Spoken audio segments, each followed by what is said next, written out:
dice así. Entonces diremos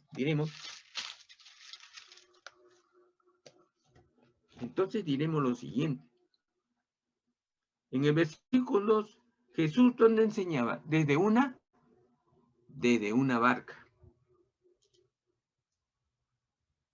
En el versículo 36, Jesús ya no estaba en la barca y se encontraba enseñando que en la 36, ¿qué nos dice la 36?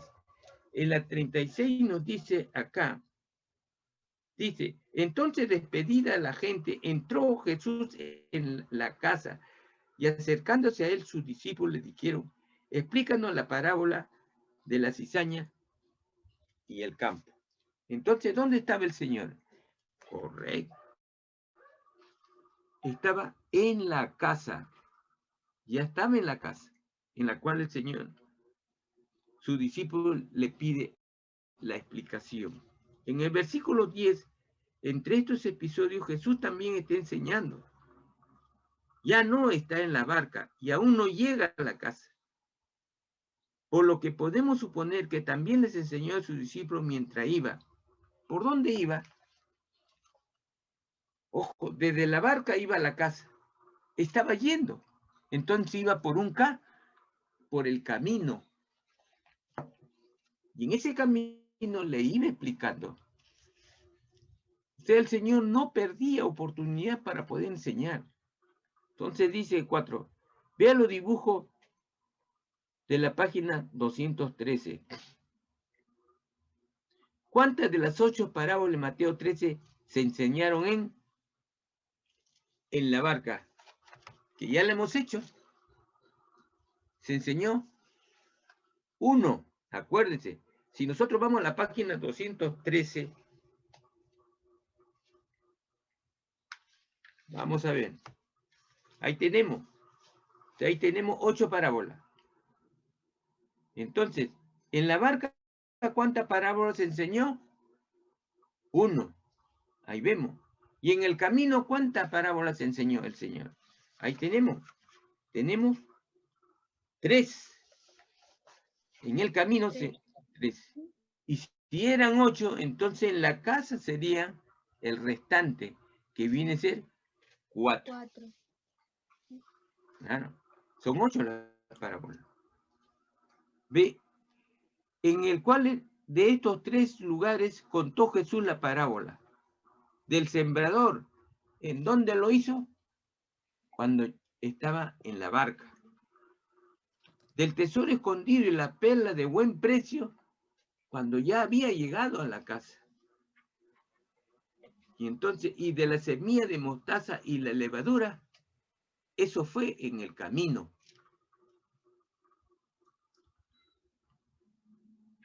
Entonces podemos decir, dice, leer Hechos, capítulo 8. ¿Quién lee, por favor, Hechos de los Apóstoles, del 8, capítulo 8, del 1 al 4. Y Saulo consentía en su muerte en aquel día.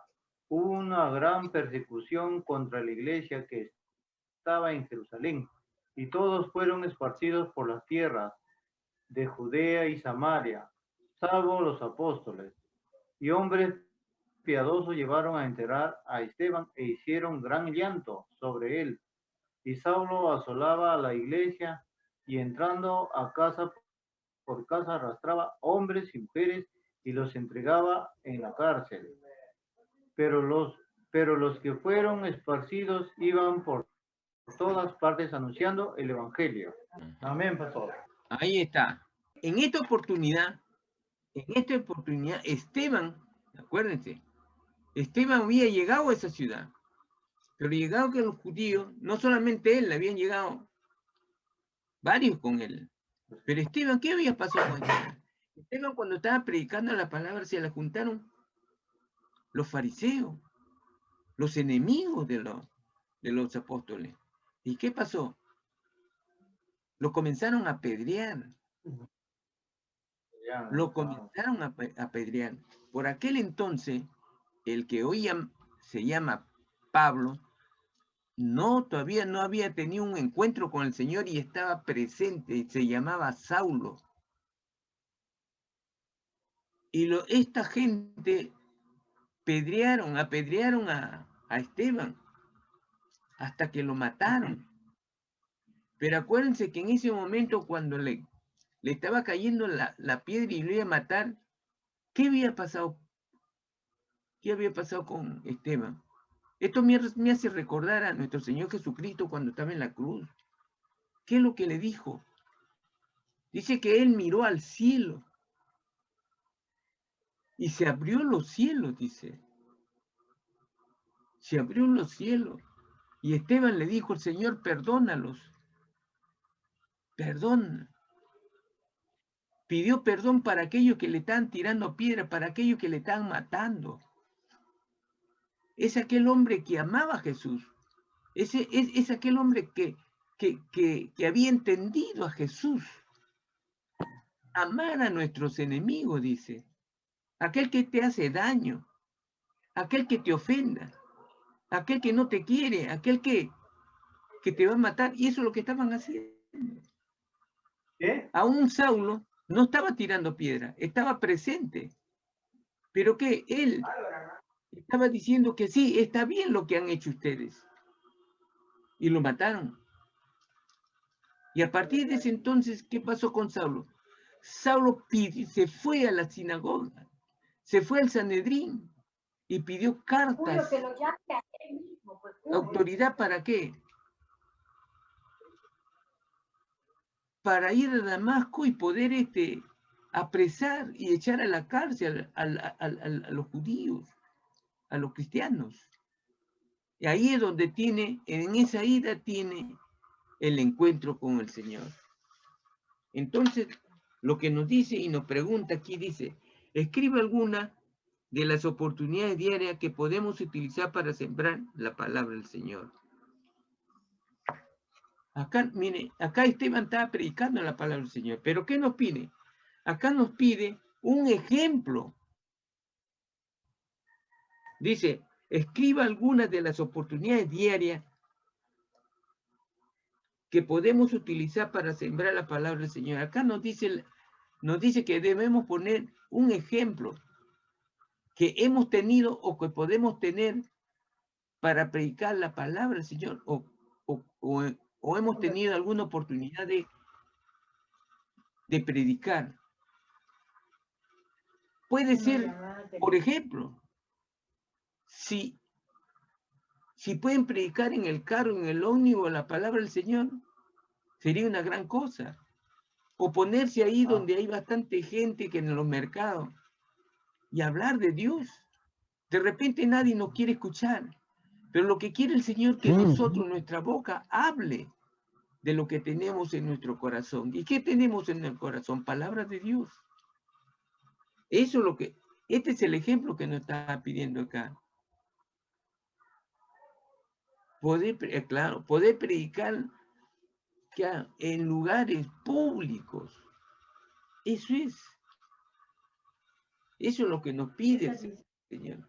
Eso es lo que quiere el Señor y se alegra el Señor si nosotros lo practicamos. Podemos predicar en lugares públicos.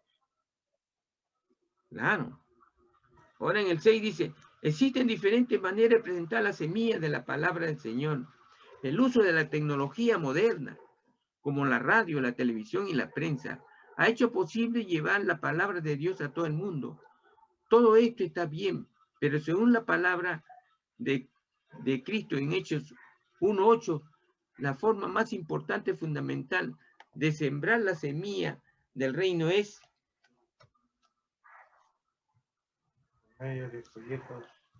Hecho 1, 8:1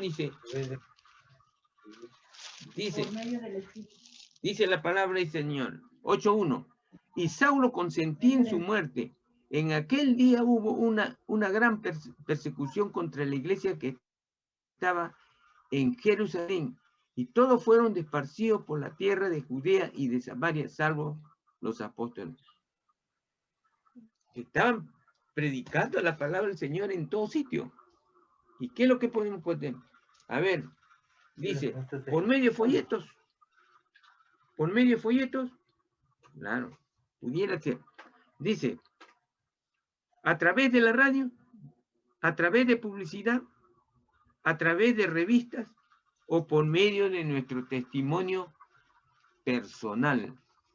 Se puede hacer por todo ello, pero ¿sabe lo que nos está pidiendo acá? Nos está pidiendo la aplicación. Y si la aplicación es por medio de nuestro testimonio personal, esa sería la respuesta. Esa sería la respuesta. Porque mire que actualmente hay un pastor, el hermano, el pastor Henry, es el que por una radio acá de Coma, tiene 5 minutos, creo, o 10 minutos, 8 minutos para predicar la palabra del Señor. Casi diario. Y lo hace. Así es. Un testigo es alguien que puede decir de primera mano algo que ha visto o experimentado. En la corte se utilizan testigos que cuentan todo lo que saben acerca de la persona enjuiciada. Así como testigos de Jesús debemos, así como testigo de Jesús, debemos contar a los demás lo que sabemos y inventado de él, especialmente de cómo por su muerte en la cruz hemos recibido el perdón de nuestro pecado. Cuando explicamos a los demás acerca del perdón de nuestro pecado, estamos convirtiendo con ellos que también hay perdón para sus pecados en la cruz. ¿Qué es lo que nos quiere decir aquí en lo que hemos leído? Nos quiere decir que hoy actualmente un testigo es aquel que cuenta al fiscal o al policía qué es lo que ha sucedido en su persona o en la persona de otra persona, pero de un hecho real. Entonces, ¿qué es lo que nosotros tenemos que decir nosotros? Si vamos a ser testigos de quién, ahora, como cristianos, somos testigos de Dios, de Jesús. ¿Qué es lo que nos ha hecho cambiar en nuestra vida Jesús al recibir la palabra de Dios? Eso nos dice nosotros. Somos testigos de Jesús. Somos testigos de Dios, de lo que Él ha hecho por nuestras vidas, de lo que Él nos ha cambiado, de lo que Él en realidad ha hecho germinar la palabra del Señor en nuestro corazón, en nuestra vida. Entonces sería, la pregunta dice así en nuestro testimonio personal debemos hablar a los demás. Muy bien, ¿qué debemos hablar? ¿Acerca de la doctrina en nuestra iglesia? No, porque esa no es la palabra. La B dice, acerca de la maravilla que Dios ha hecho por nosotros. Esa sí es lo que Dios ha hecho en nosotros, en nuestras vidas. Esa es la respuesta. La C dice, de lo que deben hacer para enderezar sus vidas. No. De cómo recibimos el perdón de nuestro pecado. Jesús, correcto. ¿Qué es lo que hizo el Señor en nuestras vidas? La D, correcto la D. Claro, ahí hay dos cosas acertadas. En el 8 tenemos, entonces hemos visto que la manera más eficaz de sembrar las semillas del reino es a través de nuestro testimonio. Hablando de nuestra experiencia con el Señor, cuando el Señor llegó a nuestro corazón, llegó a nuestras vidas. Leer Marco dice 5:19. Jesús le dijo al hombre que había sido liberado de demonios, vete a tu casa a los tuyos y cuéntales cuán grandes cosas el Señor ha hecho contigo. ¿Qué debía hacer este hombre? ¿Qué debería? Dice, disertar sobre la posición satánica de lo que él tenía. No puede ser, pues, no voy a contar del demonio. Tenía que contar de lo que Jesús ha hecho en él. En la B dice, relatar lo mucho que el Señor había hecho por él. Correcto. Claro. Así es.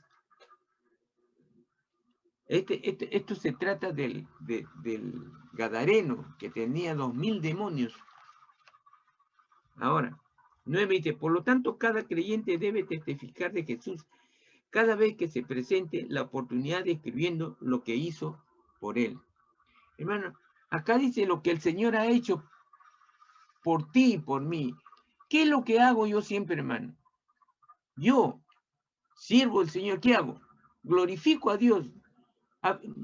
Siempre no le digo, Dios ha hecho mucho por mí, me ha bendecido ricamente. Tanto que no, que lo que me ha dado no lo merezco. Pero el Señor ha hecho mucho por mí. Y eso lo digo yo en el pueblo de Dios. Y cuando no es el pueblo de Dios, también tengo que decirlo más fuerte. Eso es lo que nos dice. Lo que el Señor ha hecho por mí y por ti. Cómo el Señor, su palabra, me ha hecho cambiar. Es como aquel que ha sido, que es aquel que era drogadicto. Y el Señor lo ha convertido. Ese hombre drogadicto ha cambiado. Pero ha cambiado un cambio verdadero. ¿Qué es lo que debe de exclamar? Jesús me ha liberado de la droga.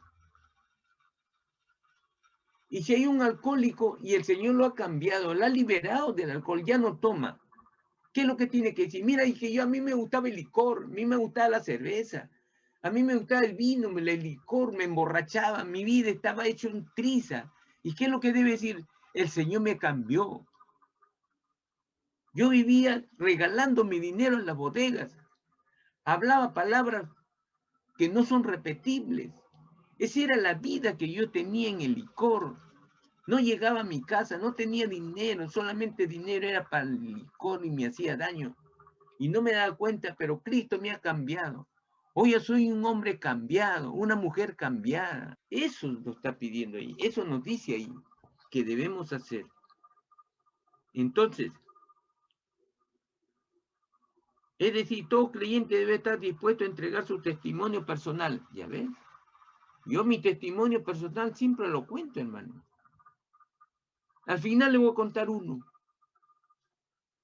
En todo lugar, en toda ocasión en que se los solicite, ¿cuál de los siguientes versículos que enseña que no debemos avergonzarnos de testificar Jesús y todo lo que ha hecho por nosotros? Todos ellos dicen que dan un testimonio. En Marcos 8:38, Romano 1:16, Filipenses 1:20, 2 Timoteo 1, del 8 al 12, y 1 Pedro 4:16. Todos nos cuentan un testimonio personal. Todos nos cuentan. Siempre hay que hablar de Dios, hermano. Hay que testificar, hay que glorificar a Dios. Eso nos dice la palabra. Acá nos está diciendo que somos testigos de lo que Dios nos ha hecho cambiar. Su palabra que nos ha hecho cambiar. Y su palabra nos trae paz. En ocasiones podemos usar preguntas para iniciar una conversación, aún preguntas tan sencillas como ¿vas a la iglesia? O ¿en qué crees tú? No pueden llevar fácilmente a una conversación, nos pueden llevar fácilmente a una conversación profunda sobre la fe en Cristo y abriendo la posibilidad para dar nuestro testimonio personal.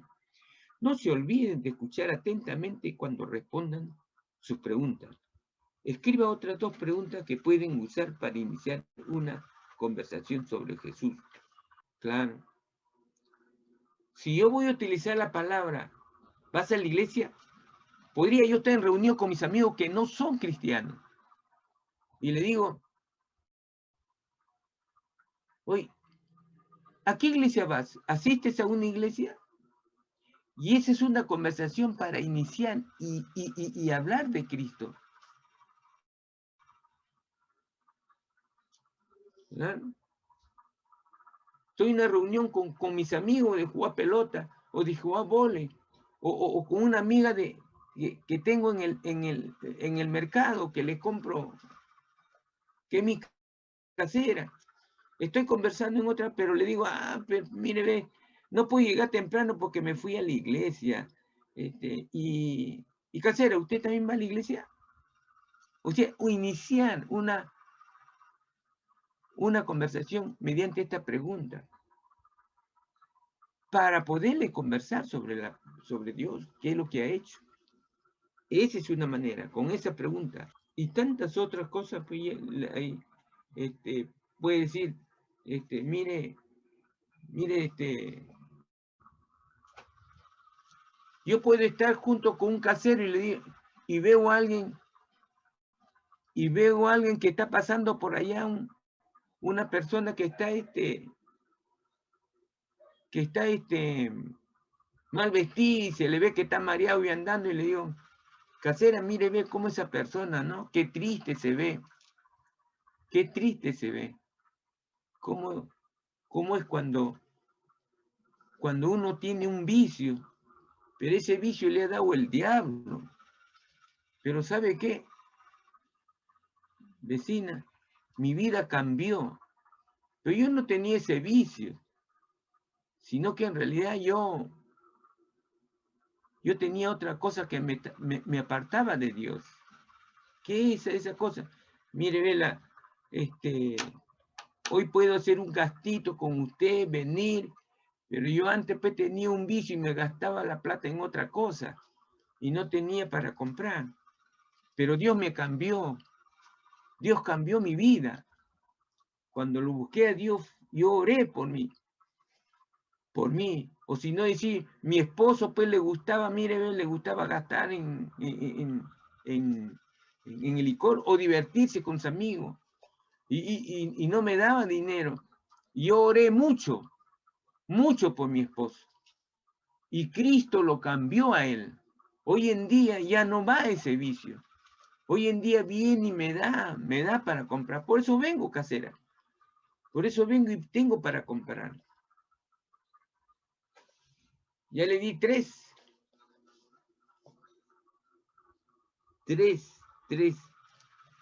maneras como puede iniciar una conversación sobre lo que Dios hizo por mí, o que Dios hizo por su esposo, o por su amigo. Así es. Es muy importante cómo iniciar una conversación con nuestros. Y eso, hermano, Dios no, cuando estemos delante del Señor, Dios nos va a preguntar, Dios nos va a decir los talentos. Al que le dio 3 y al que le dio 5, ¿qué le dijo? Porque al que le dio 5, ganó 5. Y al que le dio 3, le ganó 3 más. ¿Qué le dijo? Siervo fiel, fuiste un siervo que trabajaste. ¿Qué es lo que nos está diciendo el Señor? Que como cristianos tenemos que predicar su santa palabra. Si no hemos convertido a ninguno, nos va a decir que no, como aquel que le dio un talento. ¿Qué le dijo? Ese que le había dado 1 fue y enterró la moneda. Y entregó 1 sin ninguna ganancia. Por eso el Señor le dijo, pues, ¿por qué enterraste esa moneda? Mejor lo hubiera puesto en el banco y te iba a dar un interés. Y hubiera ganado algo el dinero. Le dijo, siervo inútil, porque no había producido nada. Tenemos la palabra de Dios en nuestro corazón. ¿Viste? No lo trajiste. En la 12, a ver, vamos. Veamos la primera parte. Algunos creyentes pasan demasiado tiempo hablando a los demás de cómo era su vida antes de conocer a Cristo. Ahora dice, ¿pero qué le dijo Jesús al hombre de Marcos 15:19? ¿Que debería decir a sus amigos o familia? Claro. Si es a su familia, 12a, el Señor ha hecho por él, pues. Si le digo a su familia lo que el Señor ha hecho por él. Si es a su familia, 12a, si es a su familia lo que el Señor había hecho por él. O lo que el Señor ha hecho por él. Y en la B, al entregar su testimonio personal, ¿de qué debe hablar principalmente? Principalmente, pues, ¿de quién debemos hablar? De Cristo. Debemos hablar lo que Cristo ha hecho por mí.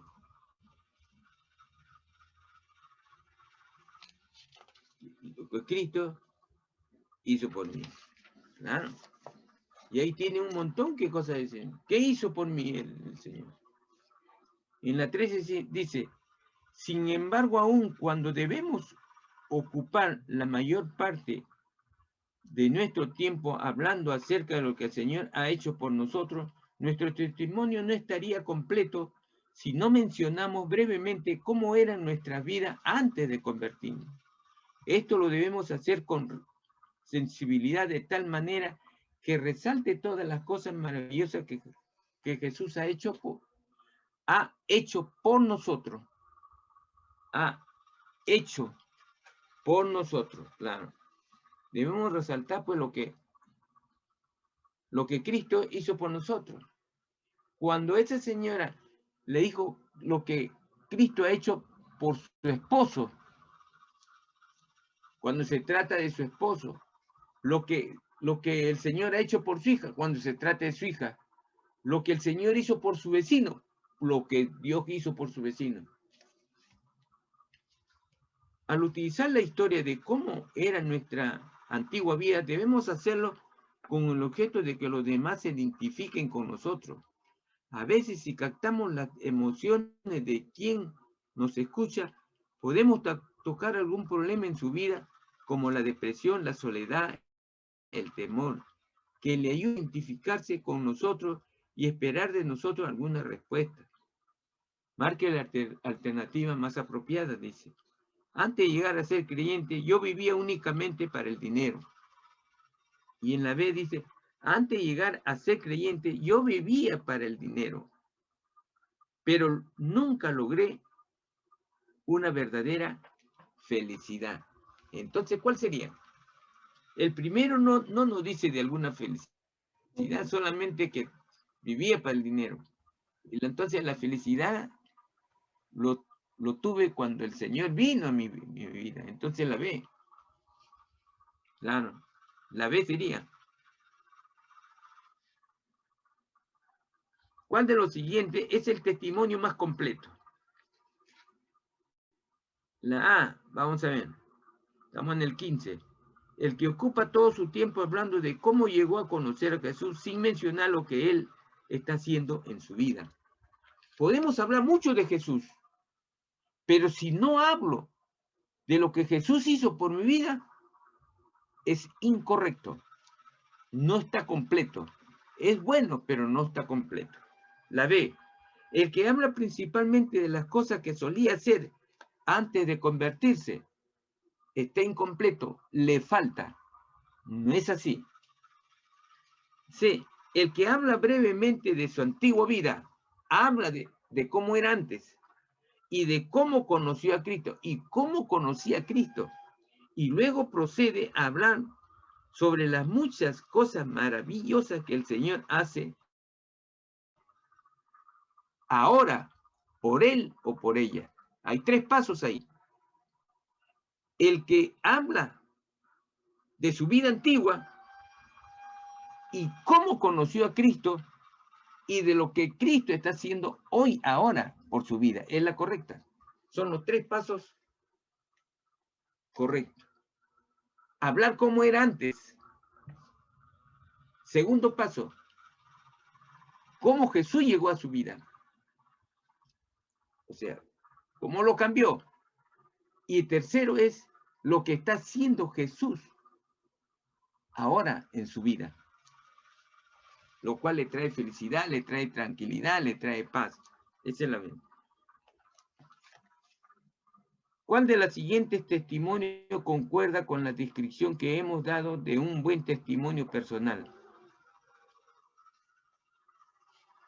Acá dice, A, cuenta con un minuto, cómo era su vida antigua. 2, se pasa 3 minutos hablando de cómo conoció a Cristo. 3, ocupa el último minuto hablando de su familia. Y en la B dice, aquel que cuenta con un minuto, cómo era su vida antigua. Los 3 pasos que le dije antes, su vida antigua, como Cristo y lo que está haciendo ahora. El 1, en la B y en la A está correcto. El 1 está correcto. Pero en la 2 de la B dice, se pasan minuto y medio hablando de cómo conoció a Cristo y enseguida, dice en la 3, habla 2 minutos y medio acerca de la vida, acerca de todo lo que Jesús ha hecho en su vida. ¿Cuál es el tema completo? ¿Le parece que total, mire, el tiempo que nos habían dado antes era que 5 minutos lo que habíamos estudiado, un aproximado? Porque si estoy hablando con alguien en la calle, no voy a hablar por 20 minutos.